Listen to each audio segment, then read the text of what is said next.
Hello dear friend, आप सभी का ऑनलाइन शिक्षण के यूट्यूब चैनल में स्वागत है। दोस्तों, आज हम लोग करेंगे टेस्ट सीरीज, यानी कि संडे है तो संडे टेस्ट सीरीज। तो आप लोग तैयार हो जाइए और ज़्यादा से ज़्यादा संख्या में आप लोग जुड़िए और बाकी दोस्तों को भी जोड़िए। हम लोग टेस्ट करेंगे, तो देखते हैं कि कौन कितने आंसर राइट बताता है, यानी कितने आंसर सही बताता है। तो क्वेश्चन शुरू करते हैं और प्रत्येक क्वेश्चन के बाद हम आपको 5 सेकंड का टाइम देंगे, उसमें आप लोग आंसर बताइएगा। रेडी? पहला क्वेश्चन है, यद्यप में संधि विच्छेद है, यानी यद्यप का संधि विच्छेद है। ऑप्शन ए है यदि धनापि, यद धनापि या आदि धनापि, या इनमें से कोई नहीं। तो राइट आंसर क्या होगा? आप लोग कमेंट करिए, फटाफट कमेंट करके बताइए।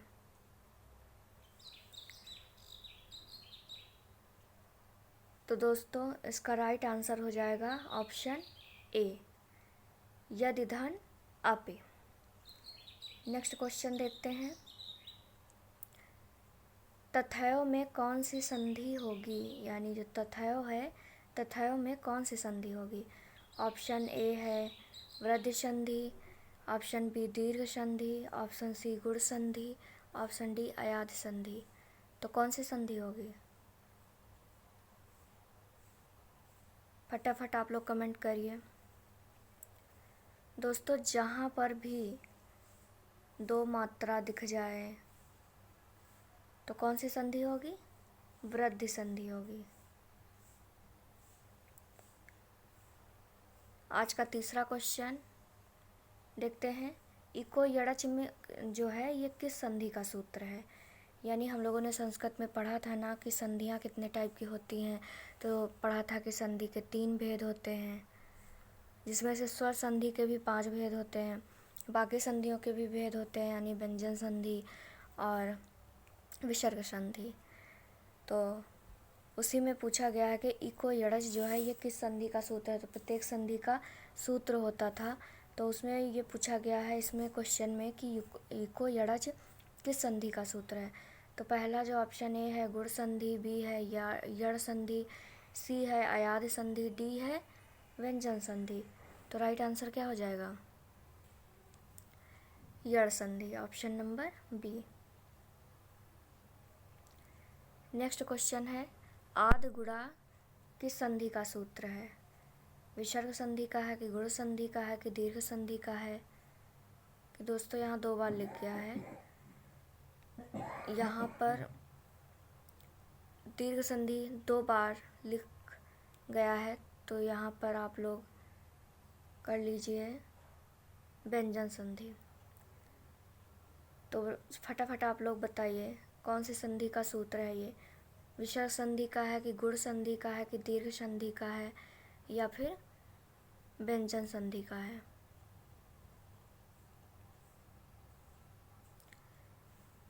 कमेंट करिए आप लोग फटाफट। तो आद गुणा जो है ये गुण संधि का सूत्र है। क्लियर? नेक्स्ट क्वेश्चन है कि का वर्ग का उच्चारण स्थान है, का वर्ग का उच्चारण स्थान है। तो ऑप्शन देख लेते हैं। ऑप्शन ए है कंठ, बी है मूर्धा, सी है तालु, डी है दंत। तो कंठ यानी का वर्ग का उच्चारण स्थान क्या होता है? कंठ। का, खा, गा, घा, अंगा का उच्चारण स्थान होता है कंठ, यानी ऑप्शन ए राइट। उसके बाद नेक्स्ट क्वेश्चन है, शा पादेन खंजा अस्ति वाक्य में पादेन किस विभक्ति का है?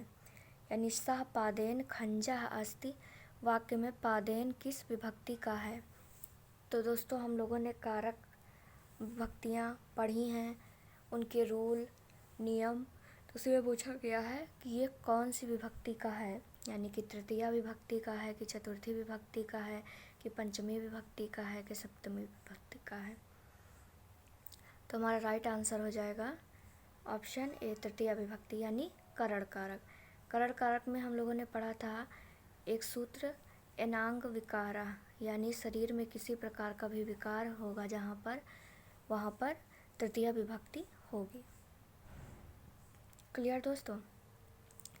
नेक्स्ट क्वेश्चन है यथाशक्ति में कौन सा समास है।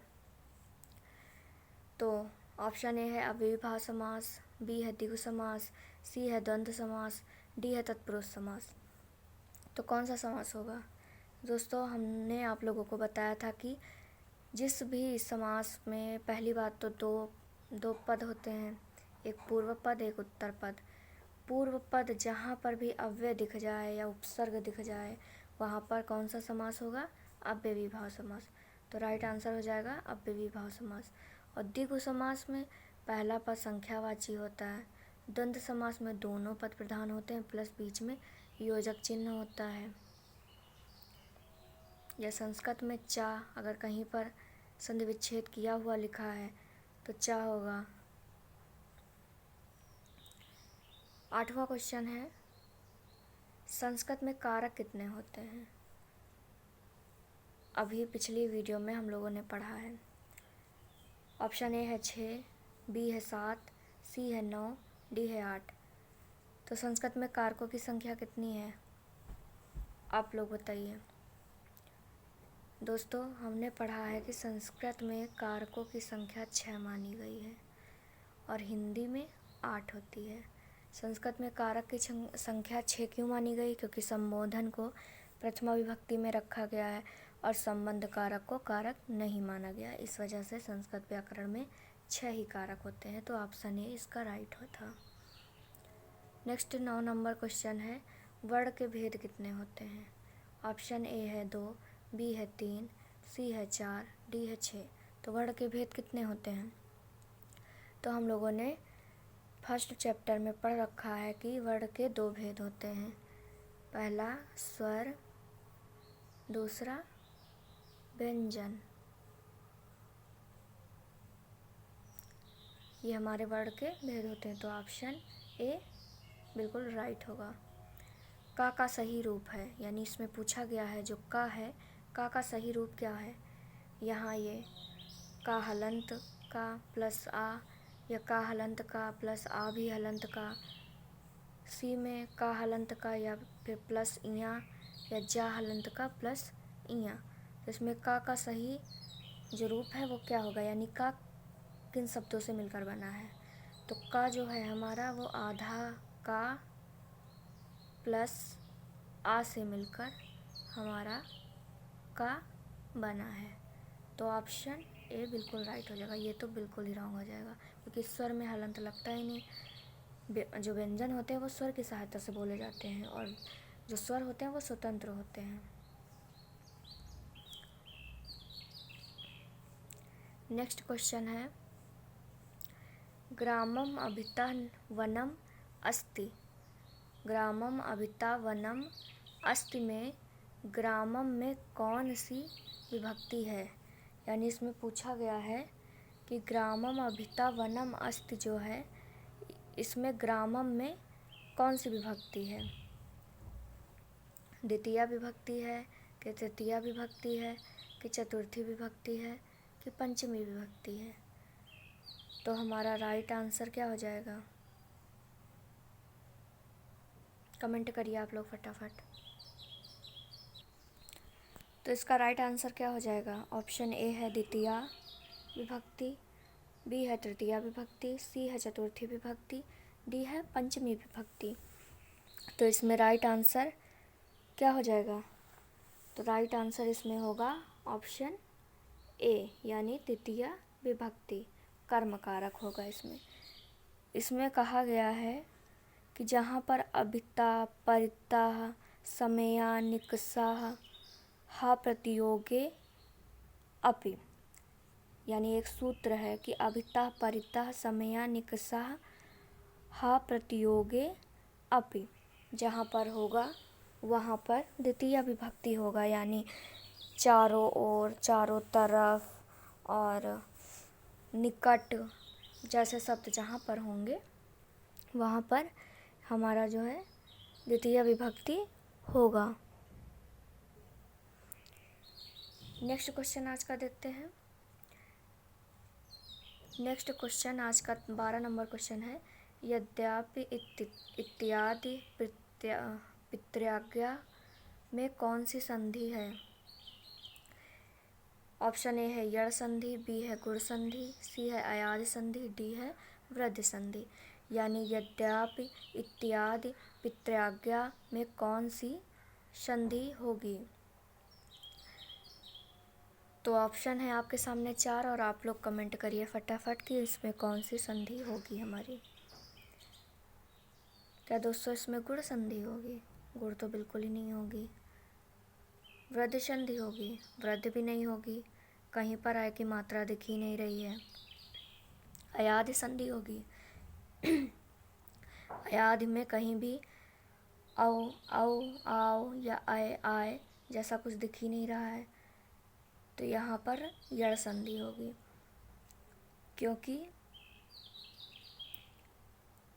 क्योंकि यहाँ पर दोस्तों या, रा और वा इन 3 वर्डों के आगे जो है आधा, कोई भी व्यंजन आधा होता है। जैसे इसमें ता के बाद या है। पितृज्ञा में त्रा के नीचे जो है रा है, ये आधा त्रा और रा है। यानी त्रा जो है हमारा त्रा जो है हमारा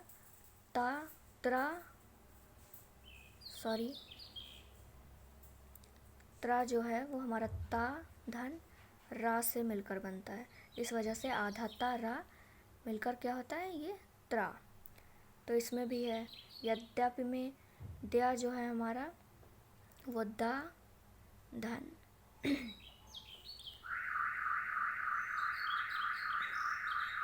दा धन या से मिलकर बनता है।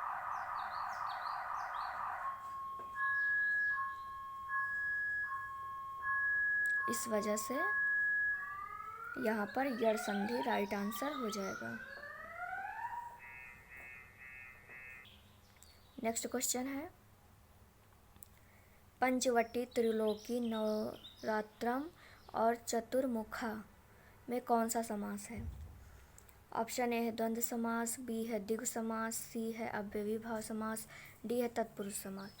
तो प्रत्येक जो ये पद हैं इसमें 2-2 पद होते हैं। तो प्रथम पद सभी का देख लीजिए आप लोग, संख्यावाची है। क्या है? संख्यावाची। तो इसमें कौन सा समास होगा? द्विगु समास। तो ऑप्शन बी बिल्कुल राइट हो जाएगा। अगला जो क्वेश्चन है, पठेत में कौन सा लकार है?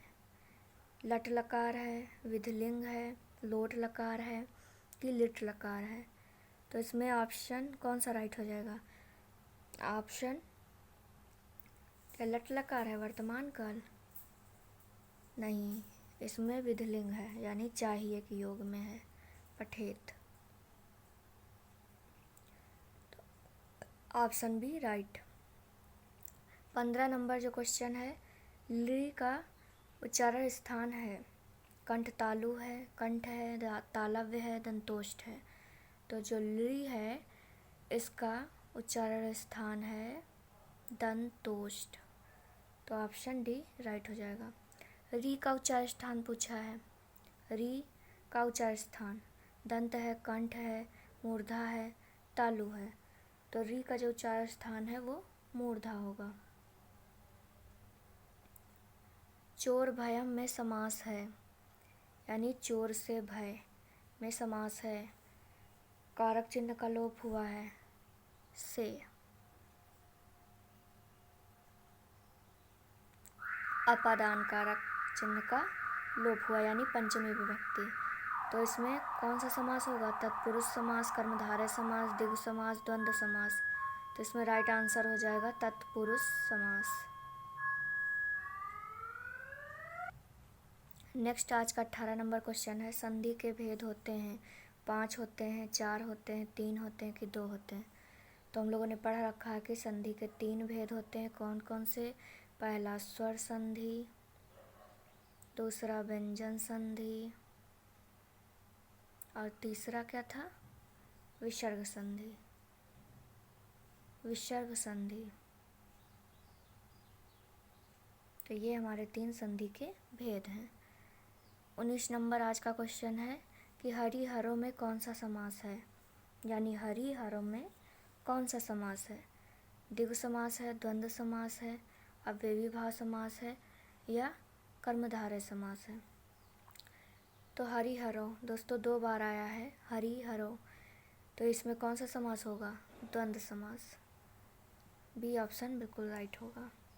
लंबोदरा में कौन सा समास है?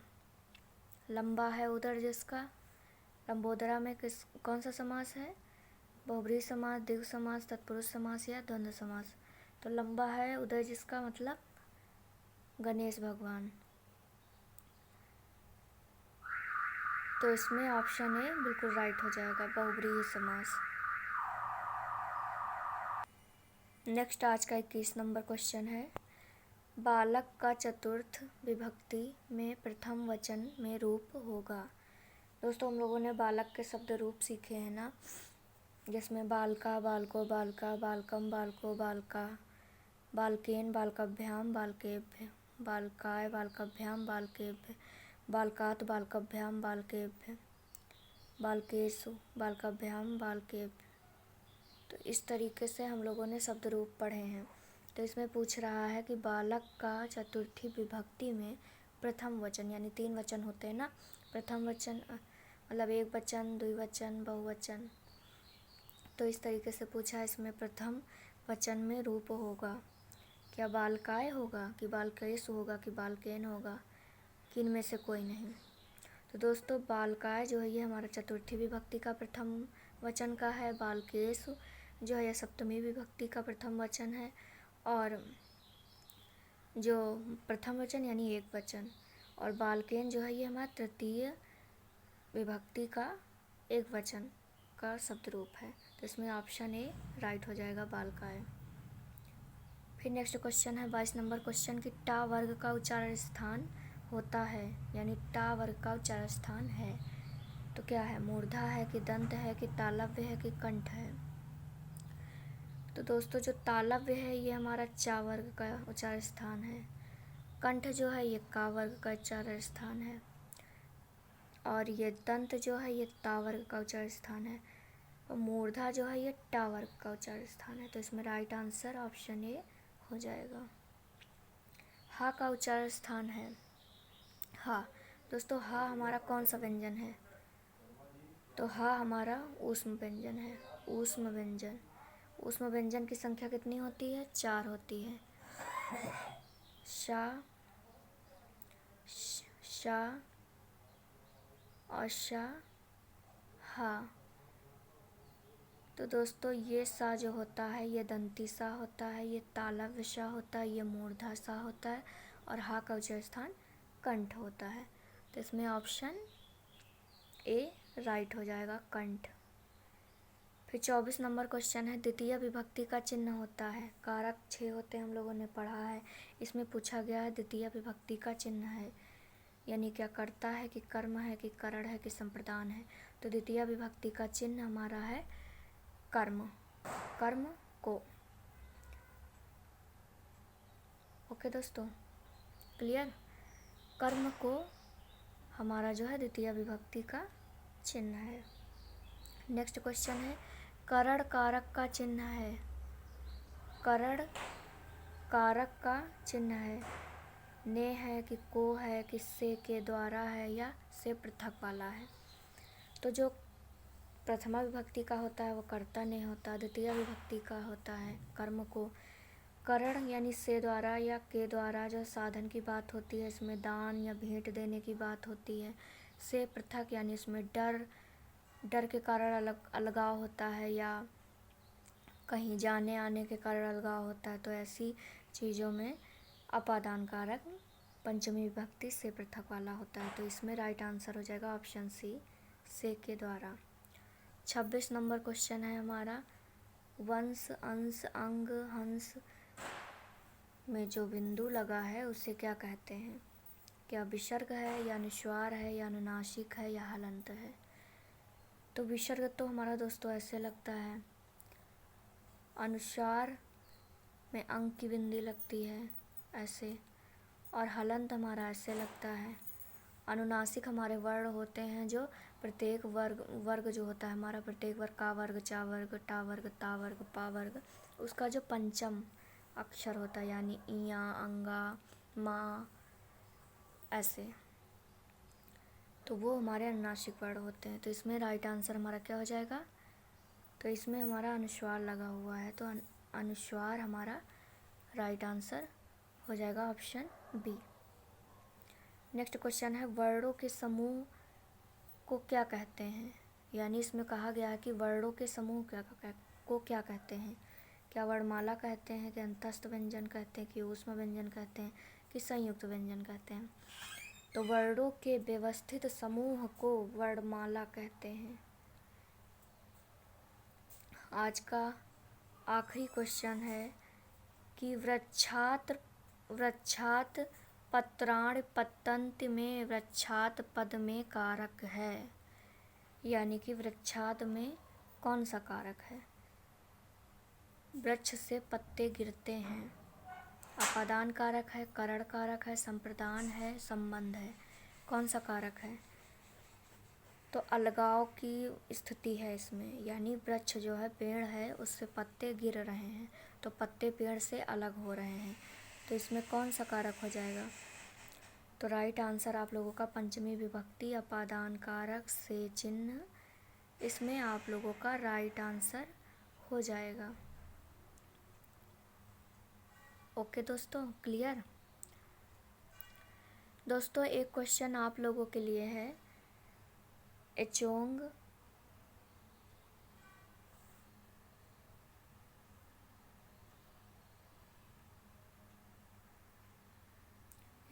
यवा और यावा किस संधि का सूत्र है? दोस्तों पहली बात तो आप लोग बताइए कि ये किस संधि का सूत्र है। यदि वर्तनी जिस लोगों को लिखना नहीं आता है वो लोग इसको लिखना सीख लें, क्योंकि लिखने में भी गलतियां हो जाती हैं। यवा यावा ये मात्रा में प्रॉब्लम हो जाती है, तो आप लोगों के नंबर पूरे कट जाएंगे। तो इस वजह से आप लोग इसे सही से लिखना भी सीख लीजिए, मतलब 2-3 बार प्रैक्टिस करिएगा, आराम से आ जाएगा। क्योंकि बोलने में तो उच्चारण सही लगता है, लेकिन कभी कभी गलत हो जाती हैं मात्राएं, तो मात्राएं ना गलत हों, आप लोग उसको लिख कर देखिए। तो ये क्वेश्चन आप लोगों के लिए है, आप लोग इसका हमें आंसर कमेंट करके बताइए। एचोंग एवं यावा में कौन सी संधि का सूत्र है? इसके बाद दोस्तों आप लोगों को अगर ये वीडियो अच्छा लगा तो आप लोग वीडियो को लाइक करिए, और सभी लोग टेलीग्राम ग्रुप ज्वाइन कर लीजिए। जिन भी प्रशिक्षुओं ने अभी तक टेलीग्राम ग्रुप नहीं ज्वाइन किया है वो लोग टेलीग्राम ग्रुप ज्वाइन कर लें, क्योंकि वहीं से आप लोगों को सारी जो क्लासें होती हैं सबके PDF बिल्कुल फ्री मिल जाते हैं। तो वहाँ से डाउनलोड करके आप लोग अपने नोट्स प्रिपेयर कर सकते हैं। और आप लोग दोस्तों मेहनत से पढ़ाई करिए। ऑनलाइन शिक्षण आप लोगों के लिए इतना सब कुछ करता है, सारी क्लासें प्रोवाइड कराता है, तो आप लोगों का भी कुछ फ़र्ज़ बनता है कि आप लोग ज़्यादा से ज़्यादा वीडियो को शेयर करें। और शेयर तो करें ही करें, प्लस आप लोग पढ़ाई भी अच्छे से करें, क्योंकि आप लोगों को बेहतर स्कोर करना है, बहुत अच्छा स्कोर करना है आप लोगों को। तो इस वजह से आप लोग अच्छे से पढ़िए, क्योंकि आप लोगों के एग्ज़ाम होने ही वाले होंगे। जैसे ही डेट शीट आती है आप लोगों को इन्फॉर्म किया जाएगा। आप लोग ऑनलाइन शिक्षण से जुड़े रहिए। पर लमसम सारा सिलेबस आप लोगों का समाप्त हो रहा है, तो आप लोग जैसे मैथ समाप्त हो गया है, तो मैथ में संडे टेस्ट आता है, आप लोग टेस्ट दीजिए और अपना स्कोर देखिए कि आप लोग परखिए आप लोग कि आप लोग क्या कर पा रहे हैं। और यदि नहीं हो रहा तो आप अभी वक्त है, आप लोग पढ़ना स्टार्ट कर दीजिए। सारे वीडियो प्लेलिस्ट में पड़े हैं, आप लोग फटाफट पढ़ना रिवीजन करना स्टार्ट कर दीजिए। तो सारे सब्जेक्टों में आप लोग ऐसे ही रिवाइज करिए। थैंक यू दोस्तों।